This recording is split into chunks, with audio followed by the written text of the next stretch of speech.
अल्हम्दुलिल्लाह वकफ़ा वसलामुन अला इबादिहिल्लज़ीना इस्तफ़ा अम्मा बअद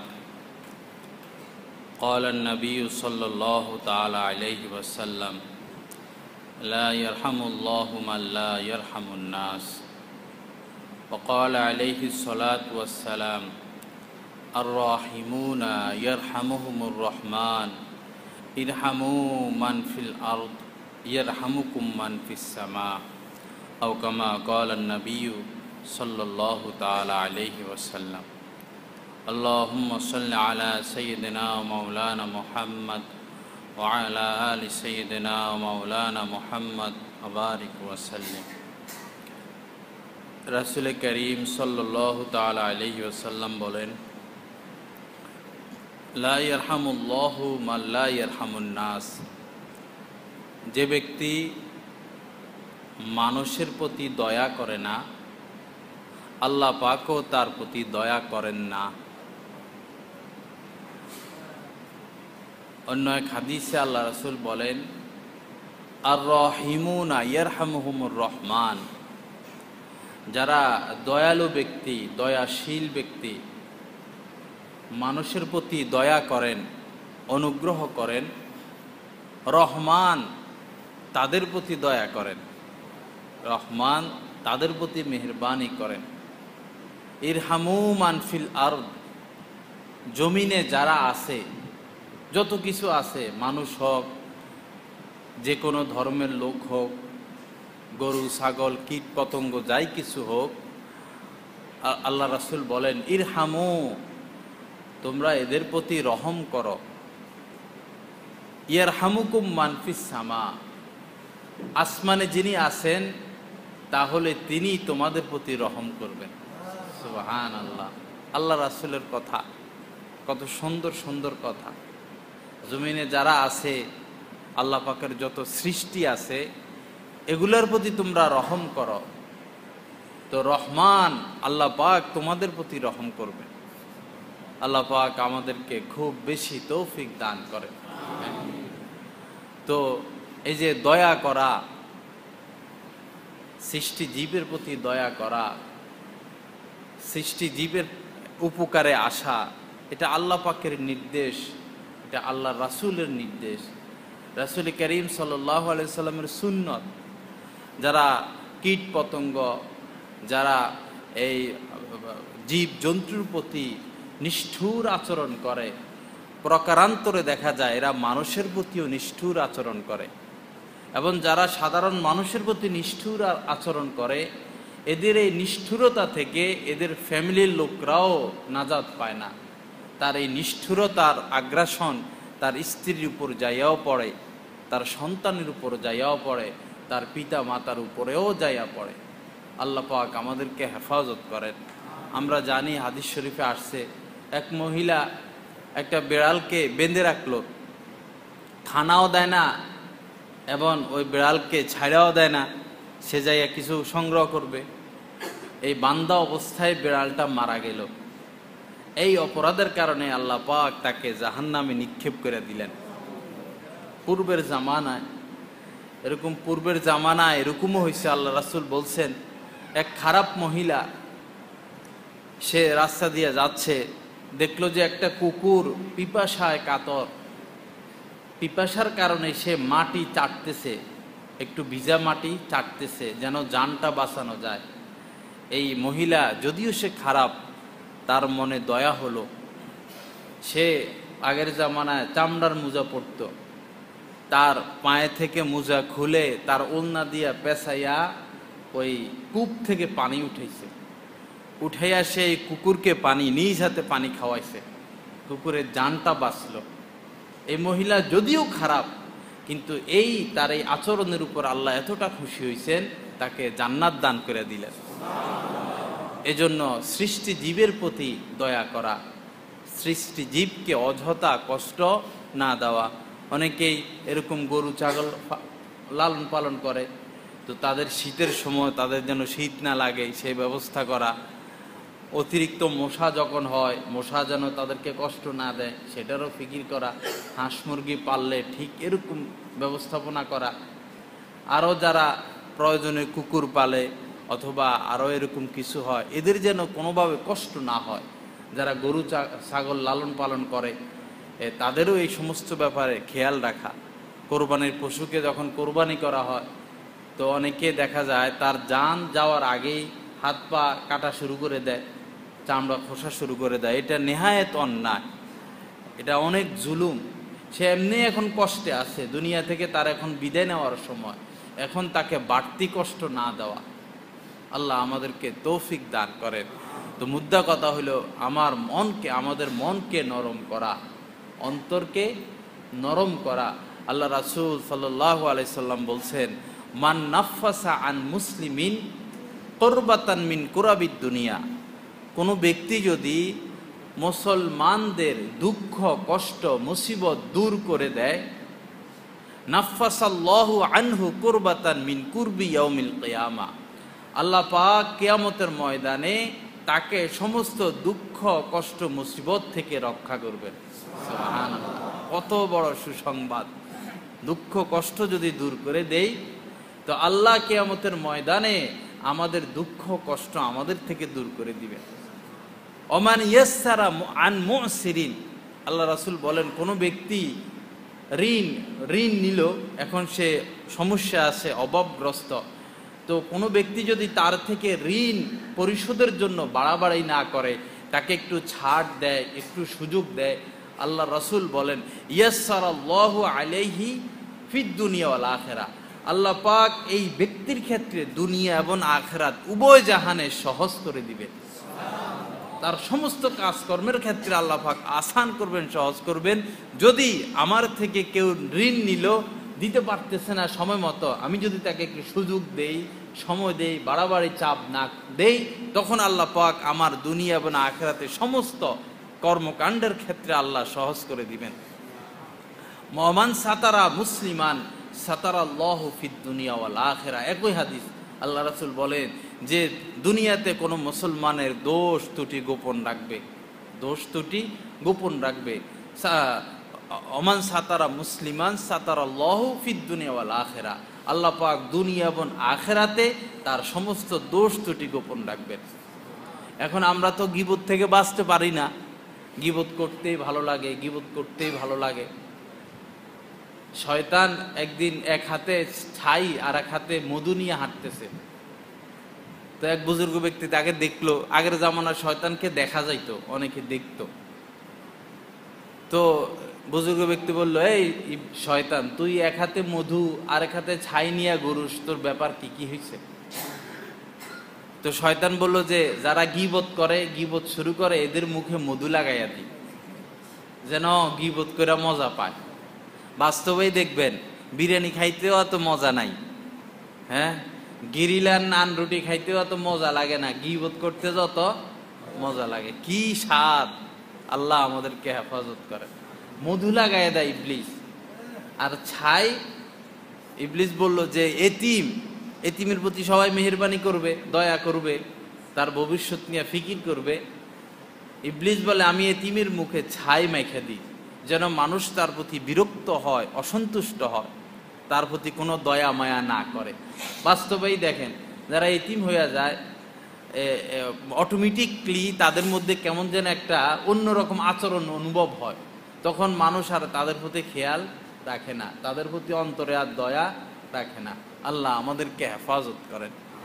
তো এই মানে কি, মান সাতারা মুসলিমান সাতারাহুল্লাহু ফিদ দুনিয়া ওয়াল আখিরা, আমি যদি দুনিয়াতে কোনো মুসলমানের দোষ গোপন রাখতে পারি তো আল্লাহ দুনিয়া এবং আখিরাতে আমার দোষ গোপন রাখবেন। আমরা কত অপরাধ করছি যদি ফিকির করি, কত গুনাহ, কত নাফরমানি ছোট কাল থেকে পর্যন্ত, এগুলো যদি আল্লাহ প্রকাশ করে দেন তো সমাজের মানুষ আমাদেরকে সমাজে থাকতে দিবে? তুই এত খারাপ, তোকে সালাম দেই, কদর করি, তুমি মুরব্বী মানুষ, হাজী সাহেব মানুষ, তুমি খতিব সাহেব মানুষ, তোমার অতীত জীবন এত কলঙ্কময়, সমাজের মধ্যে মানুষকে সালাম দেওয়া ছাড়া দিবে যদি আল্লাহ দোষগুলো গোপন না রাখতেন। আল্লাহ পাকের কত বড় মেহেরবানি। তো অন্তত আমরা যখন কোনো মুসলমানের কোনো দোষ ত্রুটির সংবাদ পাবো, তো এই আশায় যে আমিও তো দোষ ত্রুটি, আমারও তো কি আছে, ভুল ত্রুটি আছে, আমারও তো দোষ ত্রুটি আছে। আর আমি যদি আমার এই ভাইয়ের দোষ ত্রুটি গোপন রাখতে পারি, তো আল্লাহ রাসূল তো বলছেন আল্লাহ আমার দোষ ত্রুটি গোপন রাখবেন। অন্তত এই দিক লক্ষ্য করে আমরা অন্য মুসলমানের দোষ ত্রুটি গোপন রাখবো। আল্লাহ আমাদেরকে তৌফিক দান করেন। এরপরে একই হাদিসে আল্লাহ রাসূল বলেন, আল্লাহু ফি আউনিল আবদি মা কানাল আবদু ফি আউনি আখিহি। একজন বান্দা যতক্ষণ আরেক বান্দার উপকার করতে থাকবে, সাহায্য সহযোগিতা করতে থাকবে, আল্লাহ ততক্ষণ পর্যন্ত তার সাহায্য সহযোগিতা করতে থাকবে। কত বড় সুসংবাদ! আল্লাহ আমাদেরকে কৃপণতা, বখিলামি থেকে হেফাজত করেন, দয়াশীল হওয়ার তৌফিক দান করেন। যারা দানবীর দেখবেন তাদের মাল কখনো কমে না, বাড়তেই থাকে, বাড়তেই থাকে, বাড়তেই থাকে। আল্লাহ দিতে থাকেন, তারাও বিলাইতে থাকে। আর যারা কৃপণ দেখবেন সমাজের মধ্যে তাদের কোনো মূল্যায়ন নাই, এবং তাদের মালও কেমন যেন বাড়ে না। অনেক জমাইছে, 10 লাখ জমাইলো, 20 লাখ জমাইলো, 10 কোটি জমাইলো, আগুন লাগে একসাথে 5 কোটি শেষ হয় না? আগুন লাগে একসাথে কত শেষ? 5 কোটি শেষ। ব্যবসা, কোনো ব্যবসায়ীর সাথে ব্যবসা শুরু করলো, পার্টনারে সব নিয়ে গেছে গা, ম্যানেজারের হাতে সব টাকা পয়সা, ম্যানেজারে পুরো ব্যবসার মধ্যে তালা লাগাইয়া চলে গেল, তার সারা জীবনের সম্পদ শেষ। কেন এমন হয়? কারণ আমাদের সম্পদের মধ্যে গরিবের একটা অংশ আছে। আমরা যখন গরিবের হক নষ্ট করতে থাকি, গরিবের উপর জুলুম করতে থাকি, তো এক সময় যে কোনো ভাবে আমাদের এই সম্পদ কি হয়ে যাবে? নষ্ট হয়ে যাবে। আর যদি নষ্ট নাও হয়, এই সম্পদ কিয়ামতের ময়দানে আমাদের গলার মধ্যে বেড়ি বানাইয়া পেছাইয়া দেওয়া হবে। এই সম্পদ আমার বিপদের কারণ হয়ে যাবে যদি আমরা গরিবের হক আদায় না করি। আল্লাহ আমাদেরকে মেহেরবানি করেন, সৃষ্টি জীবের প্রতি দয়া করার তৌফিক দান করেন। কত মানুষ কত অসহায় আছে, কত বিপদগ্রস্ত আছে, আমরা দেখেও দেখি না। বর্তমানে আমরা যে বলি ভাই কেমন আছেন, বলি কিনা দেখা হইলে ভাই কেমন আছেন, এই যে আমরা কেমন আছি এই কথা বলি, যখন আমরা এই কথা বলি ভাই কেমন আছেন, তখন কি আমাদের এই নিয়ত থাকে? সে যদি বলে হুজুর এই বিপদে আছে একটু সাহায্য করেন, সাহায্য করার নিয়ত কি থাকে ভিতরে? সাহায্য করার নিয়ত থাকে না। কেমন আছেন এই কথাটা আমরা একটা আর্টিফিশিয়াল, একটা সামাজিকতা বানাইয়া নিছি। এটা যে সুন্নত, কাইফা আনতা, হাদিস শরীফে আছে কাইফা আনতা, এভাবে জিজ্ঞেস করা হইতো আপনি কেমন আছেন। তো এই আপনি কেমন আছেন, এটার উদ্দেশ্য ছিল আগের জামানার পূর্বসূরি আমাদের বুজুর্গানে দিনদের, যদি আমার এই মুসলমান ভাই বলে এই বিপদে আছি, আমি আমার জীবনটা দিয়া হইলেও তাকে এই বিপদ থেকে রক্ষা করব। কিন্তু বর্তমানে আমরা কেমন আছেন এই কথাটা শুধু কেবলমাত্র কি একটা কমার্শিয়াল বিষয়, সামাজিক বিষয়, এই কারণে আমরা কেমন আছি এই কথাটা জিজ্ঞেস করি। তার বিপদ থেকে তাকে উদ্ধার করার আদৌ নিয়ত আমাদের থাকে না। আল্লাহ আমাদেরকে হেফাজত করেন, আল্লাহ বুঝার তৌফিক দান করেন।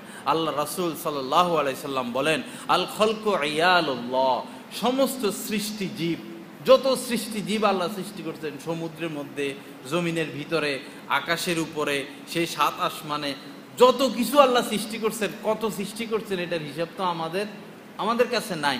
যত কিছু সৃষ্টি করছেন, আল খলকু ইয়ালুল্লাহ, এই সব কিছু হচ্ছে আল্লাহ পাকের পরিবারভুক্ত।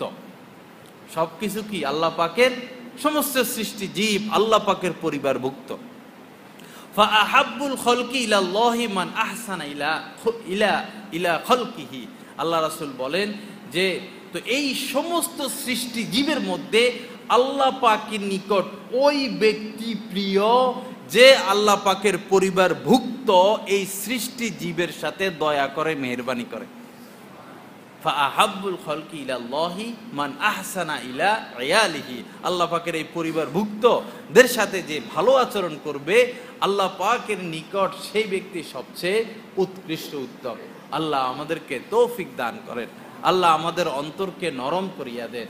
কোরবানি ঈদের সময় মাশাআল্লাহ আমরা কোরবানি দেই, বহু মানুষকে দেখলাম কেবলমাত্র এই গরুর গোশত সংরক্ষণের জন্য বাড়তি একটা ডিপ কিনে, ঠিক কিনা, বাড়তি একটা ঢিপ কিনে। কোরবানি কাকে বললো? যদি গোস্ত আমি ঢিপে ঢুকাই তো এটা কি কোরবানি হইল না সঞ্চয় হইল?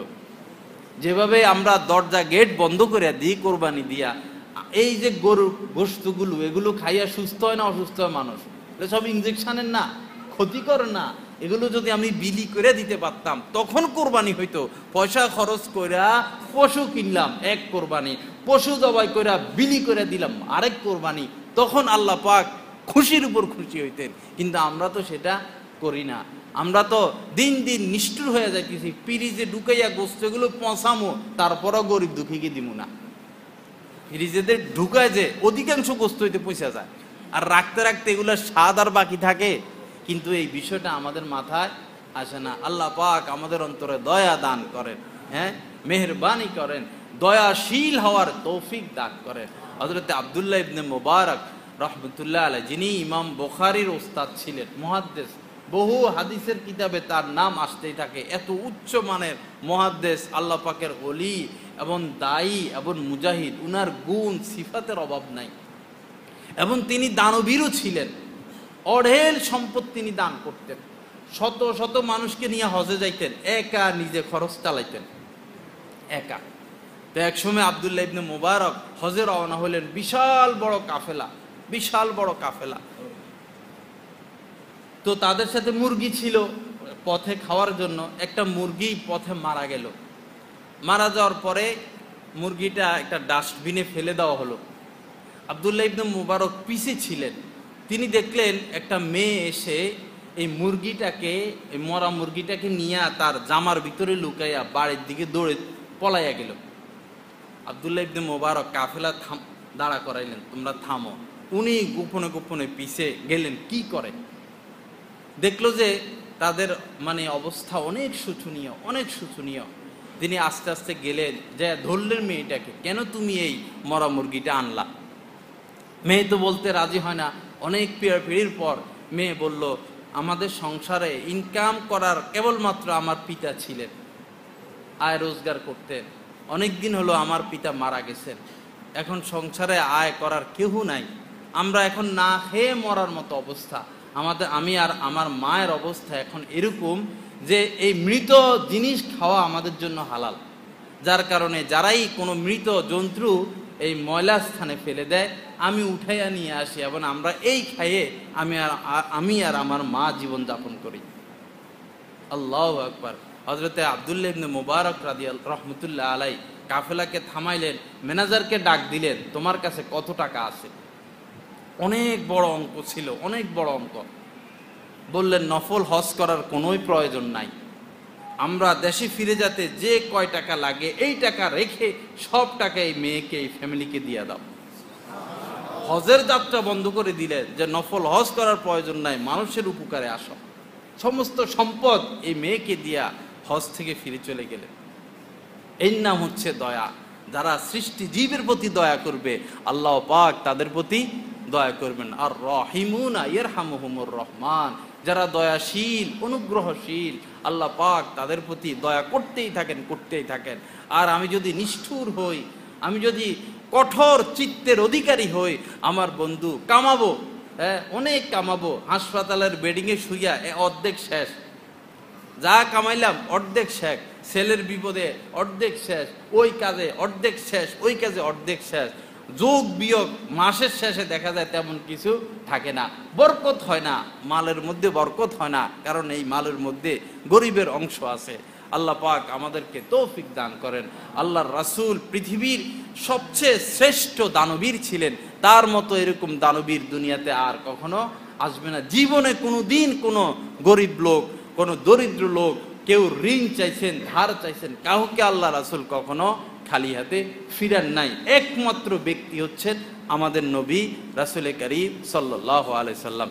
আসুন আমরা সেই নবীর আখলাকে আখলাকওয়ালা হই। সেই নবীর, হ্যাঁ সেই নবীর যেই চরিত্র ছিল, শিষ্টাচার ছিল, সেই চরিত্র আমরা গ্রহণ করি। আমার ঘরের আশপাশে কত গরিব দুঃখী মানুষ আছে, সমাজে কত গরিব দুঃখী মানুষ আছে।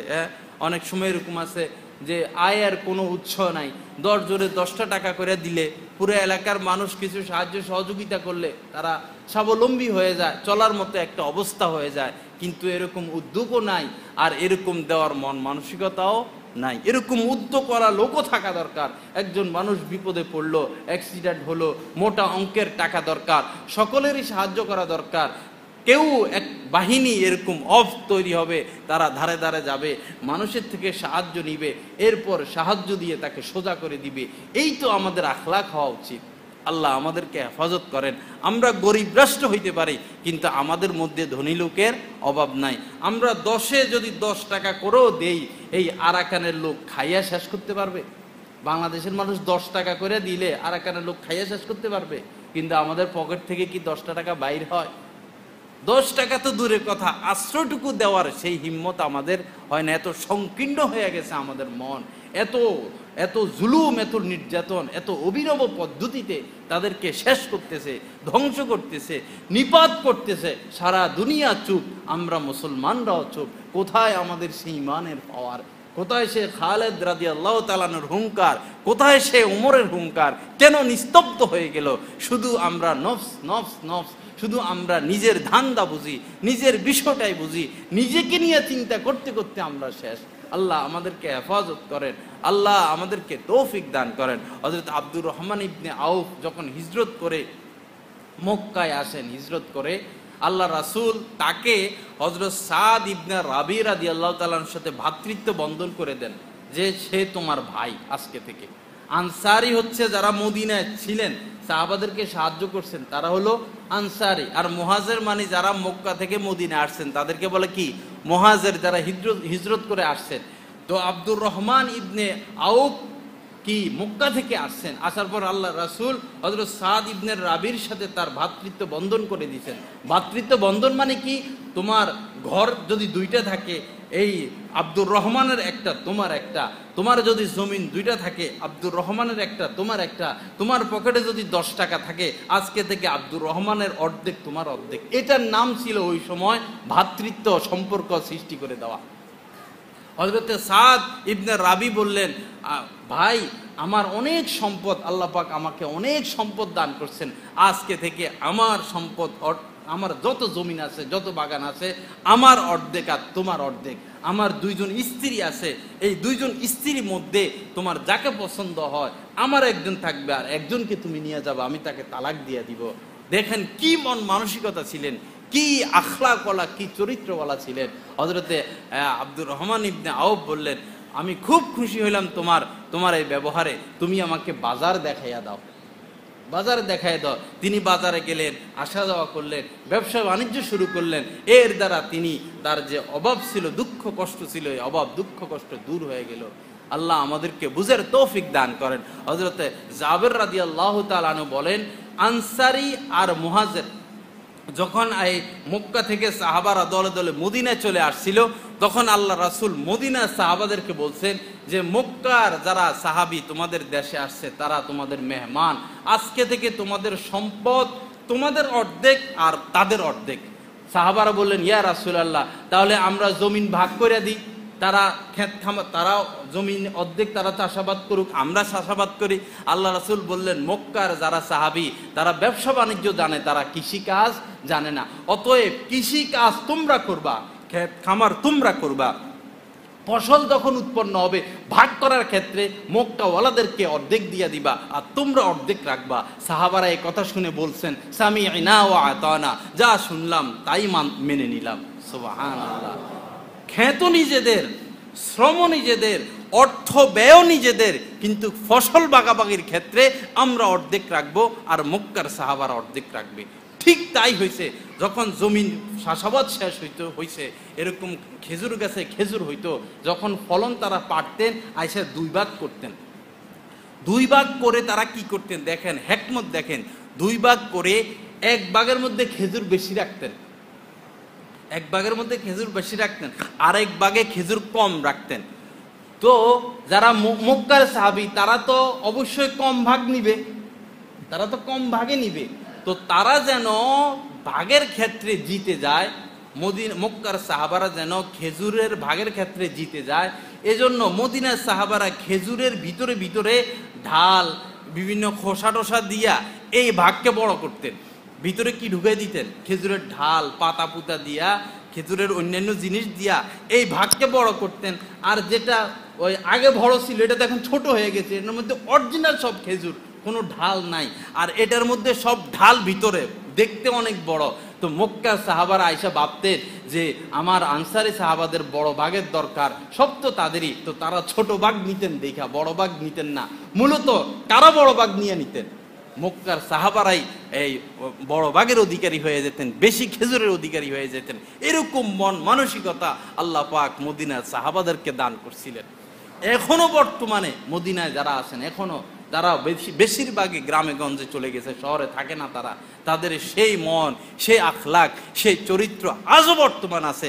আমরা যদি উমরায় যাই, রমজানে আমরা যদি যাই দেখি 8-10 লক্ষ মানুষ উমরা করে, কোথায় থেকে খানা আসে?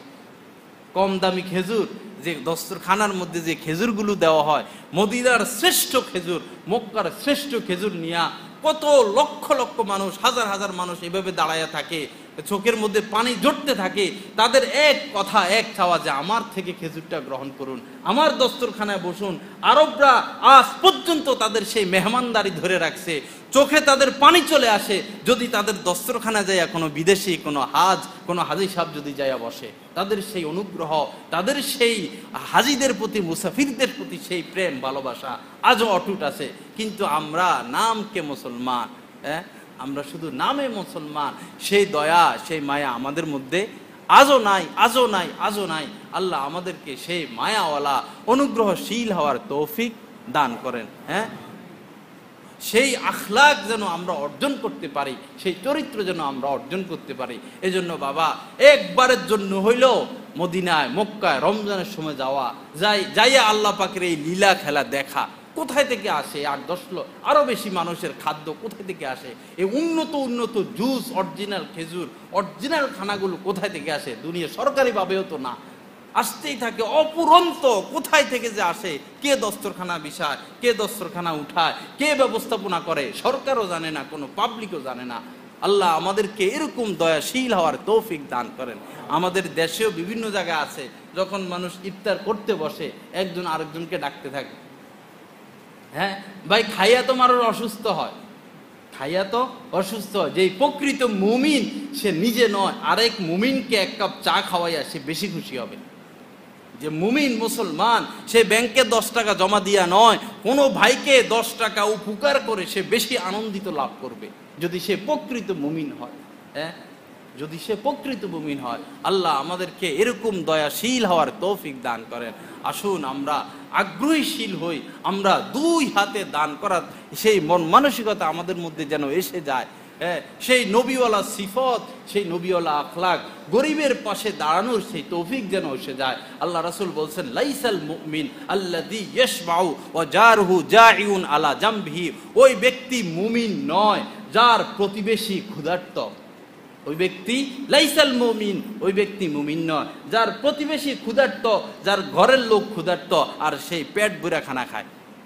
আমি পেট ভরে খানা খাইতেছি আর আমার পাশের লোক না খাইয়া আছে, আমি আদৌ প্রকৃত মুমিন হতে পারি নাই। আমি যদি প্রকৃত মুমিন হয়ে থাকি তাহলে আমাকে ভাগাভাগি করে খাইতে হবে, ভাগাভাগি করে খাইতে হবে। তা আমরা বর্তমানে এমন পর্যায়ে পৌঁছে গেছি যে সাধারণ গরিব দুঃখীকে দান, সাহায্য, সহযোগিতা কি করব? আমরা তো বৃদ্ধ বয়সে আমাদের মাদের প্রতি জুলুম করি। আমরা তো আমাদের মা বাবাকেই সাহায্য সহযোগিতা করতে চাই না। আমরা তো আমাদের আপন ভাই কত কষ্টে আছে, দেখা যায় এক ভাই হাজার হাজার লক্ষ লক্ষ টাকার মালিক, আরেক ভাই রিক্সা চালা, আরেক ভাই স্ত্রী সন্তান নিয়ে চলতে কত কষ্ট হয়।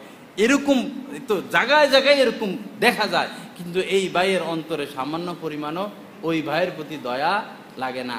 দেখা যায় সন্তানকে কত কষ্ট করে জমি জামি বিক্রি করে মা বাপ পড়ালেখা করাইলো, বিদেশ পাঠাইলো, সে চাকরি পাইলো, এখন মা বাপকে গ্রামে ফালাইয়া সে শহরে আনন্দ উদযাপন করে স্ত্রী সন্তানকে নিয়ে। মাসের পরে মন চাইলে 1000-2000 টাকা দিয়ে দেয়।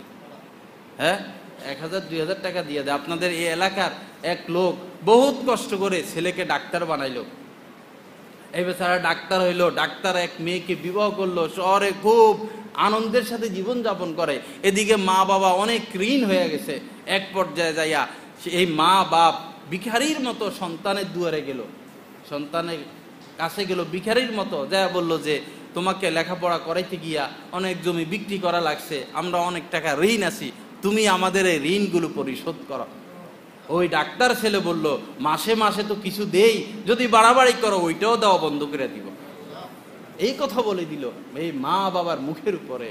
আল্লাহ আমাদেরকে হেফাজত করেন, আল্লাহ আমাদেরকে দয়াশীল হওয়া, মনকে নরম করা তৌফিক দান করেন। রাসূলের হাদিসকে আমাদের স্মরণ রাখতে হবে, লা ইয়ারহামুল্লাহু মান লা ইয়ারহামুন নাস। যে মানুষের প্রতি দয়া করে না, আল্লাহ পাকও তার প্রতি দয়া করেন না। আমি যদি জালেম হই, আমি যদি কর্কশবাসী হই, আমি যদি আমার অন্তরটা যদি শক্ত হয়, তো আল্লাহও আমার সাথে এরকম শক্ত ধরনের আচরণ করবে, এরকম কঠিন আচরণ করবে। আল্লাহ পাক আমাদের সকলকে এই কথাগুলোর উপর আমল করার তৌফিক দান করেন। যাই হোক, আলোচনা এখানেই শেষ।